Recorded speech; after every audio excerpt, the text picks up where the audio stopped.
Bonjour à tous, j'espère que ça va bien. Bienvenue à ce questions et réponses traditionnel, si on peut dire. Ça fait quand même plusieurs semaines qu'on fait ça. Et aujourd'hui, on est là pour répondre à vos questions. On a un invité de marque, on a Maître Richard D'Amour aujourd'hui avec nous. Avant qu'il se présente, JP, est-ce que tu es là? Yes, Ça va bien? yes sir. Tiens, regardez ça. Les trois piliers d'immobilier au Québec qui sont là sur la même image. Oui, oui. Puis Yes comme je disais sir. en entrée de jeu, comme je disais tantôt avant la petite séance, Richard a ses écouteurs d'hélicoptère. En direct de mon hélicoptère. Yes, yes. Donc, Richard, juste à présenter, on va t'appeler Richard pour le restant de la prochaine heure. Hein. Notre ami Oui, Richard, mais c'est Maître Richard D'Amour, avocat fiscaliste. oui, mais on peut m'appeler Richard. Donc, effectivement, avocat fiscaliste, investisseur immobilier. Je pense que au niveau du club, plusieurs personnes me connaissent. Donc, on est là pour répondre à vos questions aujourd'hui. On peut parler fiscalité, on peut parler droit. On va être avec vous pour la prochaine heure. Excellent. Merci, Richard. JP, t'avais-tu un petit mot de bienvenue? Je sais que j'ai bifurqué rapidement à Richard, mais as-tu un petit quelque chose à dire aux gens avant qu'on commence?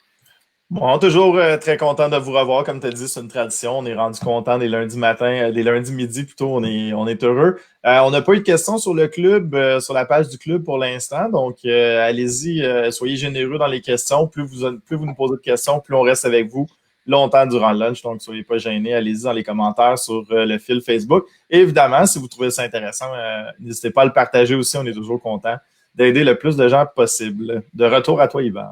Justement, on va aider Hélène Larose qui pose une question pour Richard. Euh, Quelles sont les erreurs les plus coûteuses à ne pas commettre en matière de fiscalité immobilière, selon vous, Maître D'Amour? Et ben là, on est rendu à me vous voyez, Yvan, c'est les erreurs les plus coûteuses, moi, je vous dirais, ce que j'ai vu, c'est de ne pas s'occuper adéquatement de l'administration de ces immeubles. Qu'est-ce que je veux dire par là? Euh, j'ai souvent entendu M. Lépine dire que l'immobilier, il faut avoir un système organisé. Il faut que ça soit comme un McDonald's. Mais en fiscalité, c'est la même chose parce que si vous ne prenez pas soin de votre documentation, ce qui est coûteux, c'est pas de payer de l'impôt, c'est de payer de l'impôt qu'on ne devrait pas payer. Hein? Puis, tu te souviens, Yvan, c'est une des raisons pour lesquelles, à un moment donné, on a mis sur pied la formation Préparez-vous, l'impôt débarque, c'est d'apprendre à se structurer. Je donne un exemple. Je dis tout le temps, il faut que si vous ayez une question sur vos affaires, que vous soyez capable de répondre en dedans de 10 minutes et d'envoyer la documentation. Donc, pour moi, ça, il faut être structuré pour faire ça. Parce que les pires cotisations que j'ai vues, ce sont des cotisations où les gens n'étaient pas en mesure de répondre. Je donne un exemple. Ils peuvent prendre vos relevés bancaires personnels, regardez tous les dépôts qu'il y a dans vos relevés bancaires personnels et dire, vous allez me justifier tous les dépôts. Et ce que vous n'êtes pas en mesure de me justifier devient du revenu non déclaré. Donc, erreur coûteuse, ne pas s'occuper de ces choses. Je sais que c'est la portion la plus plate de l'immobilier, mais c'est là où il faut être très vigilant. J'espère que ça répond à votre question, Madame Larose. Oui, merci Richard pour cette réponse des plus complètes. Merci. Euh, Justement, Madame Larose, Hélène dit, un peu, je vais retrouver mon fil. OK. Il ne manque qu'un pilier pour construire un temple de l'immobilier. Donc, peut-être que la semaine prochaine ou dans quelques semaines, on sera quatre. Comme ça, lors du live, ça va. Bonjour Caroline, bonjour. On a Lamar. En passant, je pense que Richard, tu vas être très populaire aujourd'hui. Je vois les questions rentrer, il y en a plusieurs. Oui, tu vas être plus populaire que moi puis que JP. Donc, Lamar pose la question pour Richard. Je désire acheter en groupe un immeuble, ils sont trois. Ils veulent acheter un 8 logements. Est-ce qu'il peut prendre son rap, sachant qu'il va l'habiter? Bonne question. À mon point de vue, je ne pense pas que ça fonctionne. Il faudrait que je vérifie, mais je ne suis pas certain que ça fonctionne pour un 8 logements, même si on l'habite. C'est une excellente question. Je la garde en note, puis je compléterai ma réponse à un moment donné sur le fil parce que je pense qu'on peut aller compléter les réponses. Absolument. Puis j'aurais peut-être une question pour vous, Lamar, ou peut-être une petite bonification pour Richard. Est-ce que Lamar, c'est ton premier immeuble? Parce que si tu es déjà détenteur d'un immeuble, tu ne peux pas rapper, à moins que ton immeuble que tu as déjà eu dans le passé, ça fait 5 ans que tu n'es pas propriétaire, puis tu as remboursé ton premier rap. Maintenant, tu l'aurais déjà fait une fois, le rap. Il faudrait que tu aies vendu ton immeuble, tu sois en logement pendant 5 ans et que tu aies remboursé ton premier rap. Fait que si tu es déjà propriétaire d'un immeuble, la réponse va être non, tu ne peux pas rapper. Mais j'avais présumé que c'était le premier immeuble. Oui, c'est ça. Mais des fois, il y en a qui ils ont déjà un triplex, mais ils disent, ah, mais vu que je n'habite pas mon triplex, lui, je vais aller l'habiter, 8 logements, je peux-tu rapper? Il ne faut pas avoir de problème. Ah ben, la fameuse question. Richard. À partir de combien de portes je dois m'incorporer? Excellent. À mon point de vue, ce n'est pas une question de porte. Hein, si on parle seulement fiscalité, pour moi, s'incorporer, il faut avoir une raison de s'incorporer. Parce qu'aujourd'hui, s'incorporer est plus coûteux fiscalement que de gagner le revenu personnellement. Je vous explique. Si je gagne du revenu immobilier personnellement, et si je le gagne par l'entremise d'une compagnie et que je me sors un dividende, ça va me coûter globalement 4 à 5 de plus gagner le revenu par l'entremise de la compagnie. Pourquoi? Parce que au fil des 3 dernières années, ils ont baissé, je parle des autorités fiscales, ont baissé le taux d'imposition des compagnies sur le revenu d'entreprise à petit taux. Il est passé de 19 à 14. Corollaire de ça, la pensée des autorités fiscales, c'était de dire on baisse le taux de dividende dans la compagnie. Pourquoi? Pour favoriser les investissements, hein, laisser l'argent dans la compagnie. Ils ont, en contrepartie de la baisse de taux dans la compagnie, ils ont augmenté l'imposition des dividendes. Le revenu immobilier, il a baissé le taux, mais pas au même rythme. Ce qui fait en sorte qu'aujourd'hui, le fait que le taux sur le dividende a augmenté et que le taux sur le revenu de loyer n'a pas baissé aussi vite, ça nous coûte plus cher gagner notre argent par l'entremise d'une compagnie. Autre élément, à la base du revenu de bien, quand on gagne du revenu de bien dans une compagnie, le taux immédiat est de 50,17, qui est composé d'une portion impôt fixe et une portion impôt temporaire que la compagnie peut récupérer. Mais à 50,17, pour avoir sensiblement un taux équivalent quand on est au personnel, ben on doit gagner à peu près 150 000 $. Donc, je reviens à la question, ce n'est pas une question de porte, il faut avoir une raison pour utiliser une compagnie. Une de ces raisons-là, par exemple, c'est si je gagne déjà mon argent dans une compagnie. Par exemple, je suis un courtier immobilier, je gagne mon argent dans une compagnie parce que là, j'ai du revenu d'entreprise et je paye du 20,5 % et j'ai des liquidités excédentaires. Là, ça ne vaut pas la peine de sortir l'argent de la compagnie, s'imposer personnellement pour faire l'investissement immobilier. Donc là, c'est un des exemples où j'ai une raison d'utiliser une compagnie. Donc, Didier, pas une question de porte et il faut avoir une raison pour utiliser la compagnie. Et là, on s'entend, je parle d'une question quand je regarde sous l'angle de la fiscalité. Excellent.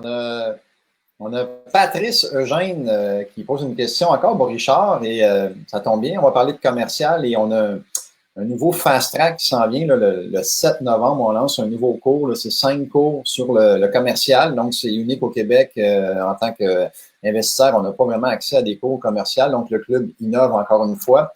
Donc on lance une série de cours et Richard va évidemment y contribuer quand on va parler de beaux commerciaux. Si la mémoire est fidèle, c'est au cours numéro 3. Donc, Patrice pose la question, pour un bail commercial, pour enregistrer le bail au registre foncier, est-ce qu'on a besoin du consentement du propriétaire? Première question. Et une autre question, est-ce qu'on peut directement utiliser les services du notaire? OK, un propriétaire ne peut pas nous empêcher de publier le bail. Il peut nous empêcher de publier la globalité du bail, mais on peut publier pour se protéger par avis en vertu de mémoire de 2999.1 du Code civil du Québec. Et oui, le notaire pourrait faire la publication du bail. Et quand on est locataire, la publication du bail nous protège. Elle nous protège de quelle façon? C'est que ça empêche tout détenteur de titre après notre publication, de pouvoir mettre fin au bail. Parce que le Code civil prévoit que quand on acquiert un immeuble commercial, le nouveau propriétaire peut envoyer un avis pour que les baux se terminent. Il doit envoyer l'avis dans les 6 mois de l'acquisition pour que les baux se terminent dans les 12 mois de l'acquisition. Et là, j'entends les baux qui n'ont pas été publiés. Faites attention, par exemple, quand vous êtes propriétaire et vous voulez faire ça, assurez-vous de ne pas avoir pris l'obligation conventionnelle dans l'acte d'acquisition d'assumer les baux. Richard, est-ce que je peux bonifier? J'avais entendu dire que dans certains baux commerciaux, on pouvait empêcher le locataire commercial donc de faire lever ce droit-là là, du Code civil, de pouvoir enregistrer le bail. C'est nos bons amis. Non? Non, on peut empêcher d'enregistrer le bail dans son intégralité. OK. Mais on ne peut pas empêcher de publier un avis de bail. Ça, c'est définitif. La jurisprudence a déjà tranché là-dessus. Merci.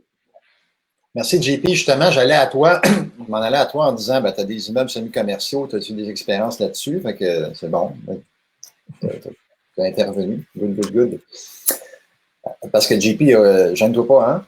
Oui, c'est un petit peu moins populaire aujourd'hui, c'est sûr, avec Richard, la vedette. Non, mais c'est ça, semi-commercial. Juste à dire, à titre propriétaire foncier, quand on est déjà propriétaire, ça ne change pas vraiment grand-chose qu'on publie ou non. C'est juste au moment de la vente, si on a un locataire, si on a un propriétaire, plutôt un futur propriétaire qui voudrait optimiser le bâtiment, là, on aurait quelque chose à négocier. Mais en tant que propriétaire foncier, si vous n'avez pas de désir de vendre, il y a pas, c'est pas quelque chose qui nous dérange fortement là, d'enregistrer le bail ou non. Mais par expérience, moi, j'ai utilisé ça. Hein. Quand j'ai acheté un de mes immeubles commerciaux, je trouvais les loyers trop bas et j'ai simplement envoyé des avis. Il y a des locataires qui sont partis, puis il y en a d'autres qui ont renégocié avec nous. Absolument. Belle optimisation. Good. Hey, je viens d'avoir un flash. JP, je me permets quelque chose. Vas-y. Ceux qui partagent, excusez. Ceux qui partagent la publication, là, donc la question et réponse qu'on est en train de faire, ceux qui le partagent, mettons, d'ici les 15 prochaines minutes, on va tirer le livre qu'on écrit, moi et JP, Transformer en opportunité des multilogements trop chers. Donc, à vous de partager la bonne nouvelle pour vous mériter ce fameux livre. Ne pas oublier de commenter également. Des fois, les partages, là, en fonction des des fonctionnalités de privatisation. Ouais, je ne sais pas comment dire ça, mais il faut qu'on soit sûr de voir, donc partager et commenter. Voilà. Good. On roule quand même à 145, 150 présentement. Excellent. Merci d'être là en passant, là, fidèle au poste. On est bien content que vous soyez là. Simon Lévesque, salut Simon du coaching avancé, je crois, si c'est le même. Oui, c'est ça, Simon. Si on veut racheter des partenaires qui sont en contre-lettre et non mentionnés dans l'acte hypothécaire, quelles sont les choses à prendre en considération? OK. C'est pour toi, ça, Richard. Oui, j'ai compris que c'était pour moi. Je veux juste préciser. Celui qu'on veut racheter n'apparaît pas sur le titre ou celui qu'on veut acheter apparaît sur le titre parce que pour moi, ça ne sera pas la même chose. Prenons l'hypothèse que c'est celui qui est en contre-lettre qu'on veut racheter. Ce qu'il va falloir faire, c'est s'assurer de faire une convention d'acquisition de la participation des actions de la part de l'immeuble, peu importe. Et si on est en copropriété et qu'on acquiert la participation de la personne qui est en contre-lettre, il va falloir divulguer au registre foncier et payer un droit de mutation. Pourquoi? Parce que le droit de mutation est payable quand il y a transfert de propriété de l'immeuble et ce serait le cas présentement. Donc, si celui qui est sur les titres apparents achète son copropriétaire qui est en contre-lettre, la difficulté ou ce qu'il faut penser, c'est de divulguer la transaction et payer les droits de mutation. À l'inverse, OK? Là, si on est en présence de celui qui est le propriétaire apparent qui quitte et que celui de la contre-lettre va apparaître, hein, va devenir propriétaire, là, ce qu'il va falloir faire, c'est une convention de vente de la totalité, suivie d'une autre contre-lettre en disant que finalement, on achète juste le 50% et divulguer le tout. Parce que pour le créancier hypothécaire, OK, et pour les tiers, celui qui est en contre-lettre n'existe pas. Donc, on va faire une simulation inverse, si je peux dire ça de cette façon-là. Merci. Merci, Richard. Madalina du coaching demande combien de temps on doit garder nos factures? Une question qui revient souvent, ça. Bonne question sur le temps qu'on doit garder nos factures. Moi, ce que je vous conseille, c'est maintenant, OK? Compte tenu des technologies qu'on a, il n'y a aucune raison que vous vous en départiez en tout temps. Mais la loi, ce qu'elle dit, il faut conserver 6 ans suivant le dernier exercice financier qui sont utiles. Imaginons vos factures d'acquisition. Quand vous avez acquis l'immeuble et que vous avez fait des dépenses en capital, si vous gardez votre immeuble 20 ans et que vous le vendez après 20 ans, bien, tous ces documents-là, vous allez devoir les conserver pendant 20 ans, plus 6 ans. Mais moi, ce que je vous conseille, puis ça revient à ce que je disais d'entrée de jeu sur le plus grand conseil que je peux donner, c'est il faut garder l'ensemble de vos documents. Pour moi, là, il n'y a pas de raison de s'en départir. Le stockage ne coûte plus rien avec les ordinateurs. Puis la raison est fort simple, hein, parce que comment fonctionne la fiscalité au Canada? C'est qu'on est dans un système d'autocotisation. Qu'est-ce que ça veut dire, autocotisation? Ça veut dire qu'on détermine nous-mêmes l'impôt payable. Hein? À la fin de l'année, on fait notre déclaration de revenus. Il n'y a pas un fonctionnaire de Revenu Québec ou Revenu Canada qui vient s'asseoir avec nous puis qui fait notre déclaration. Bien, le corollaire de l'autocotisation, c'est que les autorités fiscales peuvent venir nous vérifier. Et s'ils décident qu'on a de l'impôt payable, bien, cette cotisation-là qui nous dépose est présumée valide et c'est à nous à démontrer que les autorités fiscales n'ont pas raison. Et comment on va pouvoir démontrer ça? Bien, c'est avec nos documents, notre preuve documentaire qu'on va avoir. Donc, légalement 6 ans, mais moi, je vous conseille de garder ça très longtemps. Puis, si tu permets, Richard, il y a un genre de mythe par rapport à ça. Les gens disent « moi, après 6 ans ou 7 ans, moi, je détruis ça parce que le délai est passé et tout ça. » Mais faire attention quand on détruit les documents. Avant de détruire et tout ça, qu'est-ce qu'on fait? Effectivement, à mon point de vue, moi, là, je pourrais vous ressortir mes déclarations de 1993-94 quand j'ai commencé à pratiquer.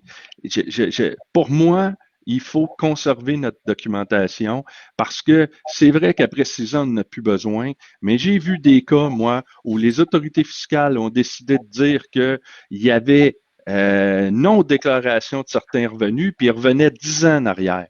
Donc, pour moi, gardez vos documents. Si je peux me permettre une petite bonification en parlant de garder les documents, là, mon achat de 2019 là, pour les gens, là, je vais le montrer ici. C'est tout simplement magique, là, ce scanner-là. Là. Si vous avez des scanners à la maison, là, voilà. Le iX1500 ScanSnap, c'est absolument hallucinant. Ça scanne recto verso légal, les petites factures là, thermiques. Ça fait de la reconnaissance de caractère aussi. C'est assez intelligent aussi, ça va classer reçu, ça va lire les montants TPS, TVQ, c'est absolument incroyable. Donc, si jamais ça vous intéresse, là, Fujitsu ScanSnap iX1500, on peut le mettre, là, mais il n'y a plus de raison de ne plus avoir du papier. En fait, n'importe quand je reçois du courrier, je le passe dans le ScanSnap, ça s'en va sur le cloud directement, puis après ça, il reste juste à les classer. Fait que voilà, c'était mon petit bonus. Voilà. J'ai vu Richard lever les mains. T'en as un, Richard? Ou, Écoute, j'en ai un. Je suis rendu à ma 3e version. Voilà.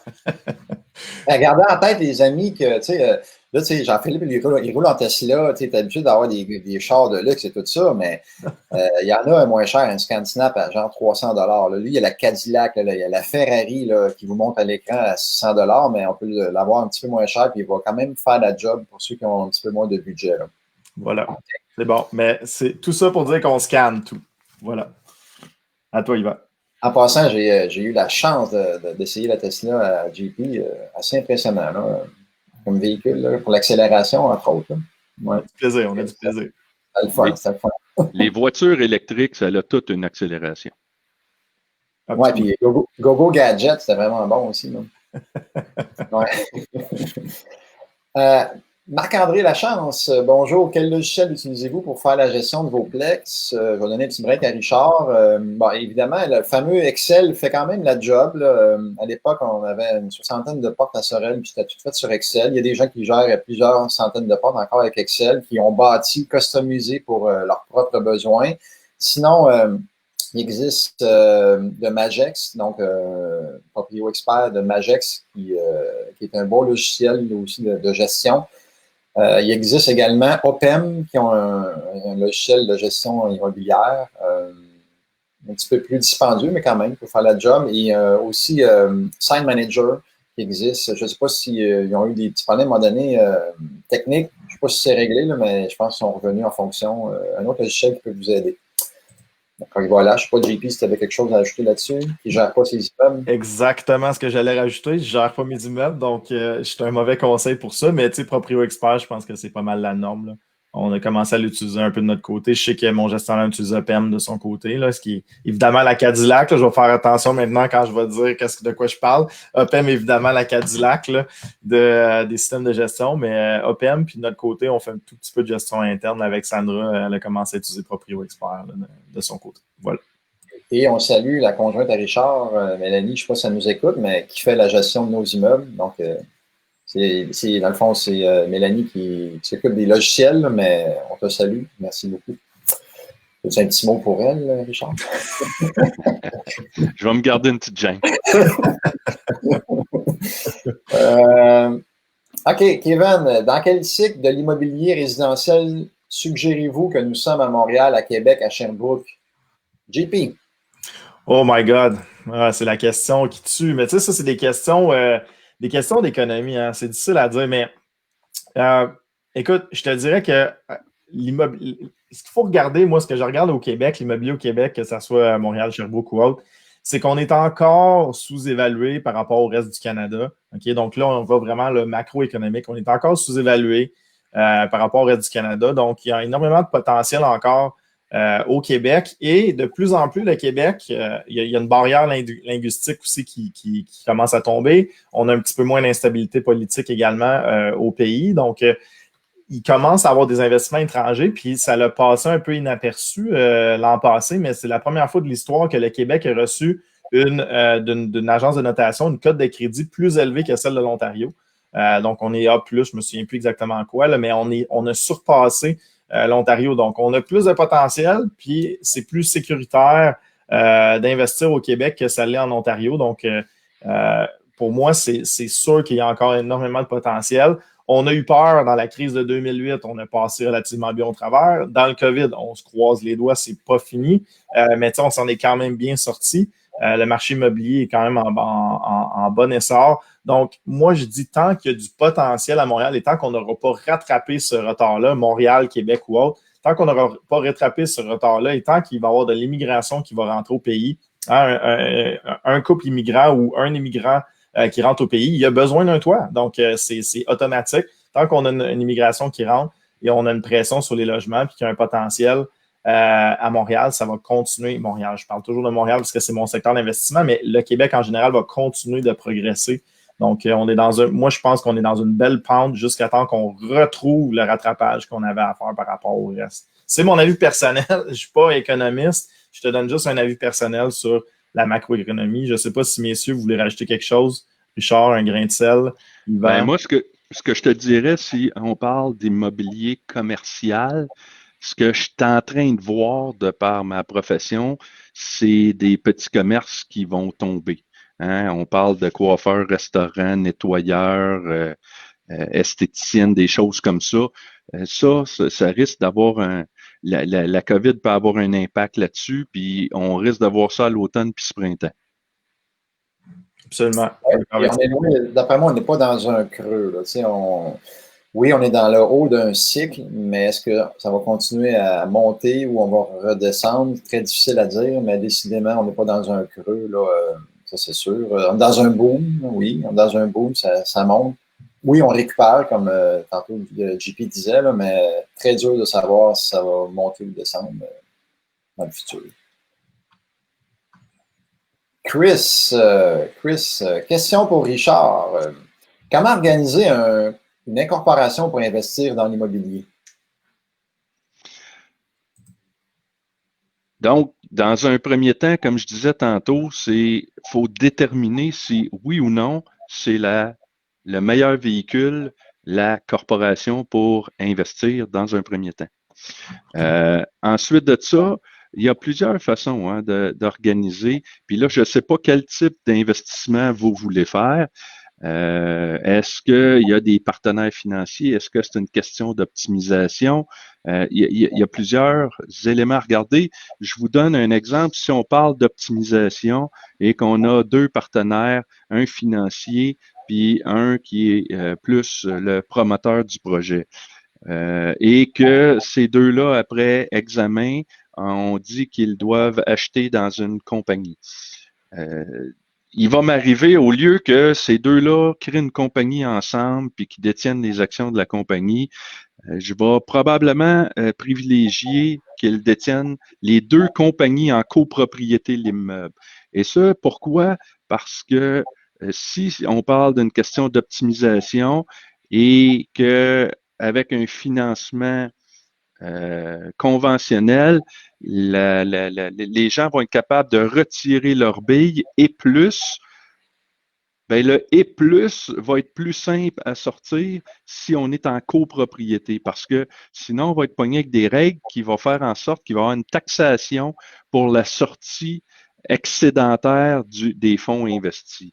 Donc, difficile de répondre à ta question simplement. Pourquoi? Parce que je dirais que ça va dépendre de qui est impliqué, quel genre d'investissement on fait. Et avec ça, on pourrait aller plus en profondeur pour te donner une réponse. Excellent. Merci, Richard. Prochaine question. Je sais que tu n'es pas le spécialiste de la régie du logement, mais quand même, Mathieu pose une question. Que conseillez-vous des nouveaux développements légaux en matière de dépôt de garantie? Toujours là? Oui. Okay. Pour avoir lu des résumés du jugement, ce que j'ai compris, c'est que le propriétaire, après son enquête de crédit, pourrait demander au locataire, lequel n'est pas obligé, pourrait demander au locataire un dépôt de garantie et le tout serait jugé valable. Je ne suis pas sûr que si on commence à demander des dépôts de garantie, c'était des pieds égales sans avoir fait ou sans que ça soit, je vais utiliser backé, mais en français, sans que ça soit justifié par une enquête de crédit mauvaise. Je serais curieux de voir comment que les tribunaux vont trancher ce débat-là. Good. Merci. J'avais Mélanie qui m'écrivait sur l'autre. Mélanie, la gestionnaire? Oui, Mélanie, la gestionnaire qui m'écrivait. Fait que j'étais pas là. OK. J'en avais une bonne ici, Yvan, le Jean-Philippe B. Là, ça, c'est une bonne question. On parle souvent de balance de vente. Richard, je sais que tu en parles dans ton cours, là, mais quels sont les impacts fiscaux pour un vendeur d'accepter une balance de vente d'un terme de 5 ans, par exemple? Quels sont les avantages, en fait? Là? Est-ce qu'il y a des avantages première des choses, OK? Je fais une petite anecdote. j'ai un client qui m'appelle à un moment donné puis il dit, je viens de faire un super bon coup. J'ai vendu, j'ai financé le gars à 100% puis il me paye dans 10 ans. Fait que j'aurai pas d'impôt à payer avant 10 ans. Et là, je lui ai dit, j'espère que tu es bien assis. Okay? Parce que oui, la balance de vente peut amener un report d'impôt pour un maximum de 5 ans. Mais il y a des règles qui régissent ça. Première des choses, ça ne peut pas se faire quand c'est une balance de vente sur un flip. Okay? Fait qu'oubliez ça. Si quelqu'un vend un flip et que c'est du revenu d'entreprise, la balance de vente, il ne servira à rien. Il faut qu'on soit dans du gain en capital.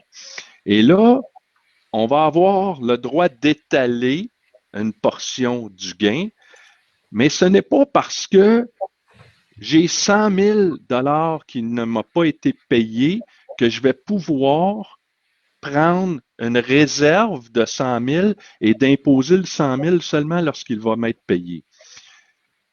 La façon de calculer ça, il faut calculer 2 montants et ça va être le moindre des 2 montants. La première façon de calculer, c'est un pourcentage. La première année, on pourrait avoir une balance de vente de 80%, 60, 40, 20. Okay? Donc, ça, c'est les montants qu'on pourrait ne pas imposer tout de suite. Mais à côté de ça, puis je vous ai dit que c'est le moindre des deux, il y a un calcul à faire et c'est quel est le gain? Donc, le gain multiplié par le montant impayé sur le prix de vente. Prenons pour acquis, OK, que on a quelqu'un qui fait un gain de 100 000 sur son immeuble et qu'il y a 50 000 qui ne lui est pas payé sur 200 000. Donc, on va pouvoir venir dire, ben 50 000 sur 200 000, c'est 25 25 de 100 000, on va pouvoir prendre une réserve de 25 000. Malgré qu'on ait 50 000 impayés, on pourrait prendre une réserve de 25 000 uniquement. Puis là, à chaque année, on fait ce calcul-là sur les sommes impayées. C'est ce qui nous permet de voir dans quelle mesure ça va être reporté. Et là, fiscalement, ça donne quoi? Ben, c'est avantageux lorsqu'on est en mesure de faire changer les taux d'imposition. Vous le savez, un individu, quand il se taxe, c'est des taux progressifs. Et le but, ou quand est-ce qu'on va sauver de l'argent, c'est quand ça me permet de ne pas taxer des revenus à très gros taux comme à 50, 53 et de les reporter pour les faire taxer un taux plus bas, 37, 42. Et c'est là le gain pour le vendeur. Merci Richard. Balance de vente, je sais beaucoup de questions, on peut en parler longtemps de cette fameuse balance de vente-là. On a une question d'ordre plus général, mais peut-être que l'avocat pourrait répondre à ça. C'est Jay qui pose la question. Bonjour, vous savez, des locataires difficiles qui mélangent genre des beaux termes d'église, des tabernacles et ainsi de suite. Donc, quand il s'adresse à lui, comment on gérerait ça, là? Des locataires vraiment à problème, là. Des locataires à problème, il n'y a rien de mieux que de rencontrer les...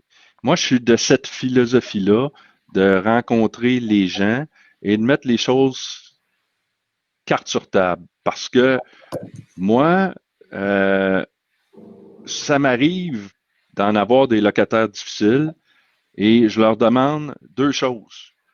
1, de s'adresser à moi de façon respectueuse et 2, non, je dirais 1, de payer votre loyer le premier. 2, s'adresser à moi de façon respectueuse. Et ce que je lui explique, c'est, et probablement du fait qu'ils savent que je suis avocat, ça les calme, parce que je lui dis que ma responsabilité comme propriétaire, c'est de m'assurer qu'il ne trouble pas la jouissance de l'immeuble et que ça, je ne ferai aucun compromis là-dessus. Et Tu te souviens, Yvan, on a déjà eu des exemples à Joliette où on avait une locataire qui était un peu difficile et elle recevait de ma part une lettre par semaine et j'ai ouvert des dossiers à régie jusqu'à temps qu'elle m'appelle et elle dit c'est correct, tu as gagné, puis je vais déménager.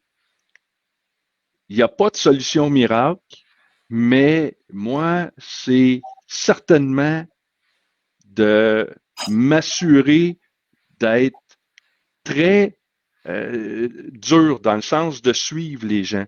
Et ce que j'aime faire quand on achète un nouvel immeuble, c'est de rencontrer chacun des locataires et de leur expliquer ma vision des choses. Ma vision des choses, c'est ici, tu es tranquille, puis 2, tu payes ton loyer. Sinon, ben, ça va aller plus loin. Good. JP, est-ce quelque chose à bonifier là-dessus? Non, rien à rajouter. Je pense que Richard est l'expert. Ouais, je pense que non, rien à rajouter. Good. Mathieu Brassard, je vais répondre à sa question, puis Richard, tu pourras bonifier d'un point de vue légal. Okay?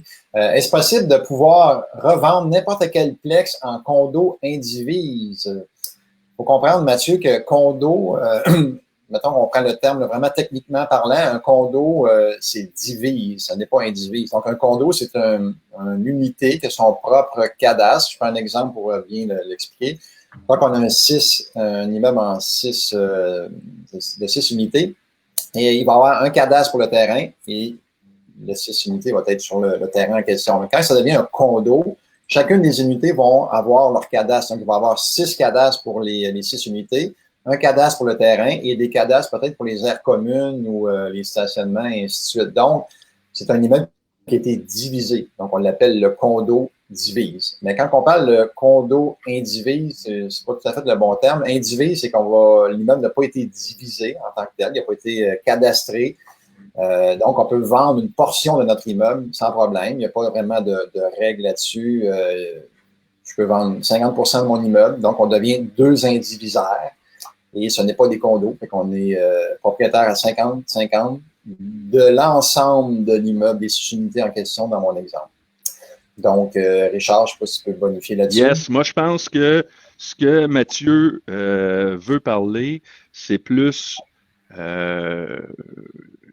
des condos indivis, c'est qu'on a 6 immeubles, 6 logements et on va vendre les 6 unités avec une occupation exclusive. Donc, c'est des condos indivis, quand j'entends ça, c'est ce à quoi ça me fait penser. Et ça, ben, ça prend nécessairement une déclaration de copropriété indivise solide. Et ce n'est pas tous les banquiers qui financent ça. Parce que là, chacun vient financer sa partie, mais l'hypothèque touche le global. De mémoire, il y a Desjardins qui le fait. De votre côté, Yvan, je pense que tu l'avais déjà fait. C'est toi qui l'avais déjà fait? Ben, on l'a fait avec Jacques, mais c'est ça, c'est parce qu'il y a 2 termes dans son chose. Condo, c'est vraiment divise, puis copropriété indivise, c'est une autre chose. Oui, Desjardins, effectivement, ont des hypothèques entrecroisées qu'on appelle, qui permettent, dans le fond, de venir chapeauter, dans le fond, toutes les autres hypothèques. Puis on peut passer par cette hypothèque entrecroisée-là pour aller avoir des recours contre d'autres copropriétaires. Donc, ça rend la chose un petit peu plus condo, mais je n'ai pas plus de détails là, par rapport à ça là, à vous donner, malheureusement. C'est ça. Mais au final, Mathieu, c'est la déclaration de copropriété, on va l'appeler comme ça, là, qui va être très, très, très importante parce que moi, j'ai vu des cas problématiques et le problème provenait souvent de mauvaise rédaction, flou dans la rédaction. Et là, quand il y a une chicane de copropriétaire, ça devient plus ardu un peu. Donc, une bonne déclaration de copropriété, c'est ce que ça va vous prendre, même si c'est en indivision. Yannick Rabi, une question pour Richard. Est-ce qu'une SPA, donc une société par action, peut faire un emprunt à la banque et déduire des intérêts même si elle aura un revenu seulement dans 3 ans? Ben oui, elle peut faire un emprunt. Les intérêts vont être déductibles uniquement si c'est dans le but de gagner un revenu. Donc là, il faut regarder si c'est juste dans 3 ans, quelle est la raison de l'emprunt pour pouvoir venir qualifier la déductibilité. Et qu'est-ce qui va arriver si c'est déductible? Ben, on va être en présence d'une perte reportée parce qu'il n'y a pas de revenus, il n'y a pas d'impôt et la déductibilité diminue les impôts. Donc, on crée une perte et cette perte-là va être reportée. OK. Excellent. Je suis en train de choisir une autre question. Jaro Mazola, encore pour Richard. Très populaire aujourd'hui, Richard. Point de vue fiscal, ça soulève beaucoup de questions, comme d'habitude. Si on veut laisser l'argent des loyers dans une compagnie pour investir dans d'autres immeubles, c'est quoi le taux d'imposition si au personnel, on a un taux de plus de 50 %? Dans une compagnie, le revenu locatif va être imposé au taux de 50,17 %. OK? Puis ça, je l'ai expliqué tantôt, 2 taux, 19,5 qui est un impôt fixe, 30,67 qui est un impôt récupérable. Mais on va calculer revenus moins dépenses et on va être à 50,17 sur l'imposition dans la compagnie. Et là, on s'entend, là, c'est de l'immeuble locatif, donc des immeubles qu'on veut garder à long terme. Là, on ne parle pas de flip. OK. Gabi CZ, est-ce que tu pourrais comme préciser ton point, s'il te plaît? On va prendre ta question un petit peu. On va prendre ta question après un autre, parce qu'il y aura besoin de précision sur celle-là. Jonathan Morin. La COVID a changé bien des choses en immobilier. Quelle avenue de l'immobilier serait-il le plus intelligent d'investir à Montréal? Plus gros logements comme des 5,5, une clientèle particulière, des secteurs évités, JP, qui est à Montréal.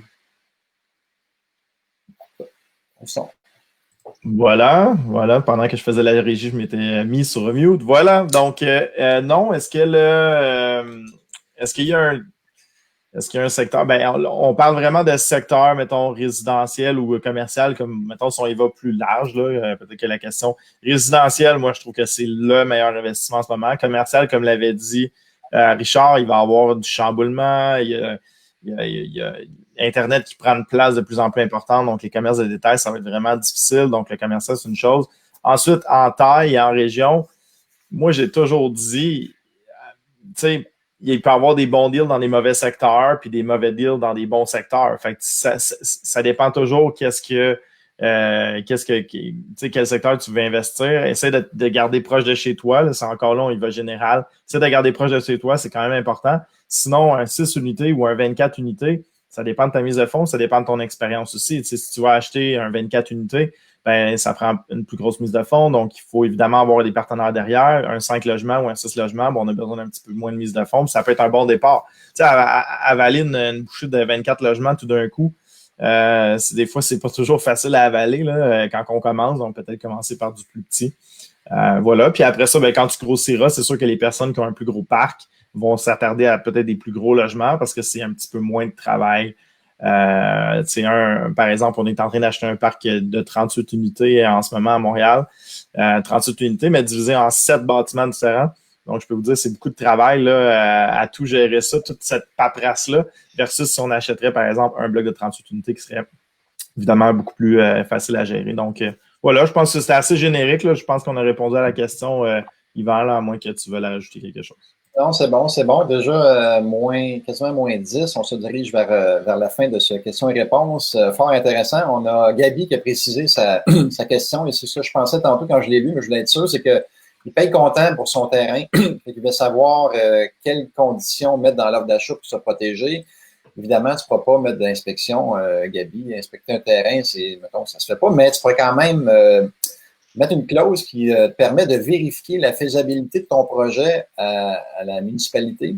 Donc, en consultant la grille d'usage, puis en appelant l'urbaniste, de leur parler de ton projet, voir si c'est faisable, parce que peut-être que tu vas faire, je sais pas, un 8 logements, puis c'est zoné 6 unités maximum, ou tu sais, des choses à vérifier à la ville par rapport à ça. Ensuite, tu peux peut-être faire une phase environnementale, dépendamment, il est où ton terrain, peut-être une phase 1 ou à la limite une phase 2, pour voir si ton sol ne serait pas contaminé.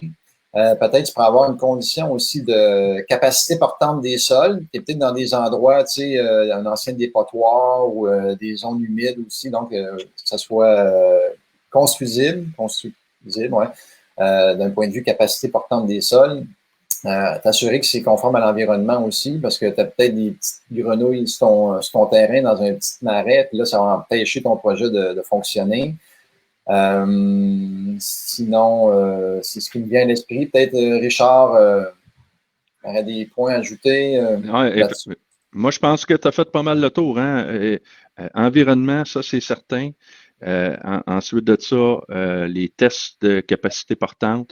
Et oui, moi, j'ai souvent mis ça dans des offres qu'on a un délai pour aller faire vérifier à la municipalité ce qu'on veut donner comme direction au projet.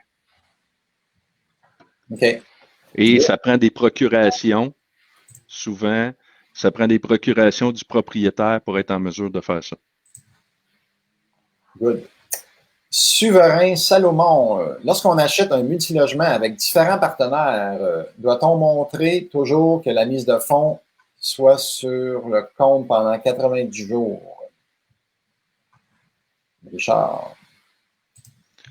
Ben, moi, ce que je dirais, je pense que ça dépend des institutions financières, mais à chaque fois, le 90 jours, des fois, moi, ils m'ont pas demandé 90 jours, mais ils ont toujours demandé au moins 60 jours pour démontrer d'où proviennent les sommes. Moi, c'est déjà arrivé que j'avais transféré entre deux compagnies, puis ils m'ont demandé de démontrer la provenance de mon autre compagnie. C'est essentiellement la SCHA qui va demander 90 jours, mais ça se peut que les institutions financières ne vous le demandent pas. Dans certains cas, quand on est plus connu à l'institution financière, ils vont être, mettons, plus flexibles sur les conditions. Quand on débute, ils sont plus stricts, mais après un certain temps, c'est ça. Une relation, si je peux me permettre avec M. Lépine, qu'est-ce qu'il disait, j'avais adoré ça dans le coaching. Il dit quand tu rentres dans une banque, il ouvre la page, voici les conditions de prêt. Puis ensuite, quand tu commences à emprunter beaucoup avec eux, on tourne la page, puis de l'autre côté, il est écrit prêtez-y de l'argent. Donc, c'est peut-être pas autant que ça, évidemment, là, mais effectivement, comme disait Yvan, c'est une relation d'affaires qui se crée. Puis comme tout partenariat d'affaires qui se crée avec le temps, bon, mais il y a une certaine confiance, une certaine souplesse là, qui s'installe. Là. Fait que je voulais juste dire les mots de Jacques. Moi, ça m'avait marqué dans le coaching. Puis effectivement, c'est une business de relations, l'immobilier. Donc, on bâtit des bonnes relations. On traite bien nos relations, on traite bien les gens avec qui on travaille. Puis éventuellement, on commence à avoir un peu plus de souplesse dans tout ça. Voilà, Yvan, de retour à toi. Merci, JP. La prochaine question, tu la liras parce que je ne la trouve pas, point de vue amortissement.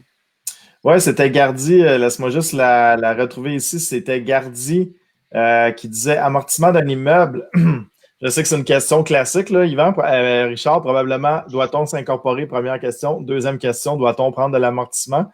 Fait que voilà, je te laisse répondre, Richard. Excellent. À mon point de vue, on va répondre selon deux volets.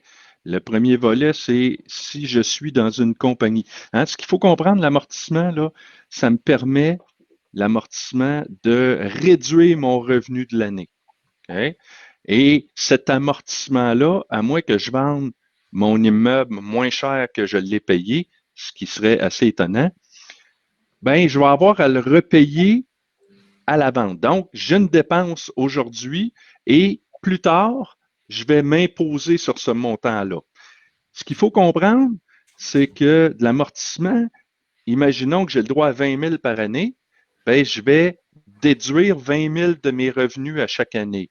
Et si j'ai fait ça pendant 10 ans, ben, je vais m'imposer sur 200 000 au moment de la revente. je reviens à 2 volets. Dans une compagnie, mon taux de déduction va être de 50,17, donc l'impôt que je n'aurai pas à payer.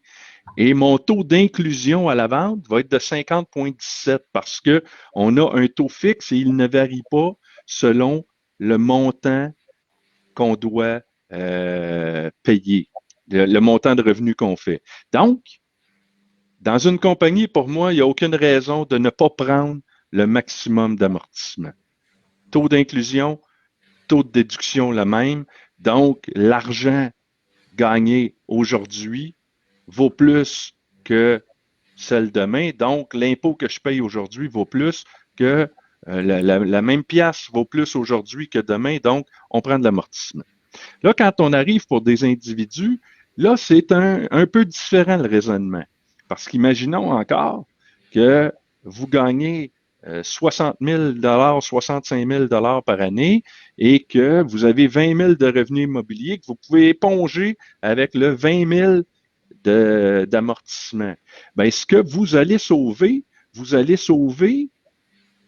des impôts à 37 ou 42 %. Si on les additionne à tous les ans et que vous revendez 200 000, bien, dans cette année-là, vous allez encore avoir votre 60-65 000 de revenus. Vous allez avoir le gain en capital sur l'immeuble plus le 200 000. Fort à parier que le 200 000, mais que vous vous réimposiez dessus, vous allez vous imposer à 53 %. Donc, si vous avez déduit à 37 d'un côté, puis que vous vous réimposez à 53 de l'autre, il faut comprendre que le report d'impôt va avoir un coût pour nous. Est-ce que je suis en train de dire de ne pas le faire? Non. Parce que là, il y a d'autres facteurs qui vont rentrer en ligne de compte. Qu'est-ce que vous avez fait avec l'argent que vous n'avez pas envoyé à l'impôt? Puis est-ce que celle-là a refait des revenus? Puis etc., etc. Mais soyez conscients que si je prends de l'amortissement quand je paye 37 % d'impôt, ben, il y a de fortes chances que je vais repayer ça à 50 et 53. Merci, Richard. T'as pas chômé ce midi, hein? Les questions, on a, là. On pourrait continuer jusqu'à 3-4 heures sans problème. Comme toute chose, bonne chose à une fin, on va devoir quitter bientôt. Mais avant de quitter, on avait promis de faire tirer le livre qu'on écrit, moi puis JP, et sous la surveillance de la firme Thibault Leduc, directement de Coteau-du-Lac. La gagnante est Marie-Josée Hugron, si je le prononce bien, là, Marie-Josée Hugron, du coaching d'ailleurs. Peut-être que tu l'as déjà acheté, Marie-Josée. Si c'est le cas, ben, ça fera un beau cadeau là, à donner à quelqu'un. Les fêtes s'en viennent. Hein. Et avant de donner le cadeau en passant, je t'invite à détacher la dernière page. Donc, on détache la dernière page et ça va te permettre de venir au prochain mensuel. Un jour, on va pouvoir les refaire. Fait que peu importe, il n'y a pas de délai dans le coupon, là, dans le laissez-passer. Donc, il faut pouvoir venir quand bon te semble. Fait qu'avant de donner le livre en cadeau, tu détaches cette page-là. Et voilà. Donc, Jean-Philippe, as-tu un petit mot de la fin avant de céder la parole à Richard? Non, ça a été un plaisir. C'était quasiment une journée de congé aujourd'hui de mon côté. Merci Richard de m'avoir offert ce petit congé-là. Non, on a les formations. C'est une semaine quand même active en formation. On a une formation justement quand on parlait du livre. Là, donc, on a la formation du même nom mercredi et on offre le livre. Hein, on vous offre le livre à l'achat de la formation. Donc, en salle, profitez-en pendant qu'on peut encore. On se croise les doigts que ça reste comme ça, mais formation en salle encore prévue mercredi. Jeudi, les flips. Et ensuite, on a un blitz créatif en fin de semaine à Québec et à Montréal. Donc, une grosse semaine de formation. Donc, merci. Toujours un plaisir, évidemment, de partager l'écran avec toi. Yvan et Richard, quel plaisir de t'avoir. Merci de m'inviter de temps en temps. Ça me permet de m'assurer que les investisseurs immobiliers soient dans la bonne track et que ça ne leur coûte pas trop cher d'impôts. Yes. Excellent. Hey, merci. Merci, messieurs. Merci à vous deux. JP, tu parlais de formation en salle et on m'a informé tantôt par texto là, que semblerait, depuis un matin, c'est rendu à 25 au lieu de 50 à Montréal, les regroupements. Moi, j'avais 50 comme information hier, mais là, ce matin, il y a eu Mélanie nous a informé de ça tantôt. Parce que ça a changé en zone orange à minuit hier soir. OK, mais elle va vérifier parce que moi, j'avais 50, elle, ce matin, c'est 25. Fait que, bref, on va voir. On espère que ça va rester à 50. Quoique, on va être intime à 25 aussi, c'est bien. Donc, merci beaucoup à tous de votre attention. On se revoit la semaine prochaine où on va accueillir Isabelle Boyer, donc investisseuse de Québec, qui réussit très, très bien, là, investisseur à succès. On peut aller voir d'ailleurs sur la page Facebook du club. Elle a fait une vidéo, là, petit témoignage, et on va l'avoir avec nous la semaine prochaine. Donc, on a bien hâte à ça. Sinon, bonne semaine à tous. Restez dans l'action et go, go, go. Bye.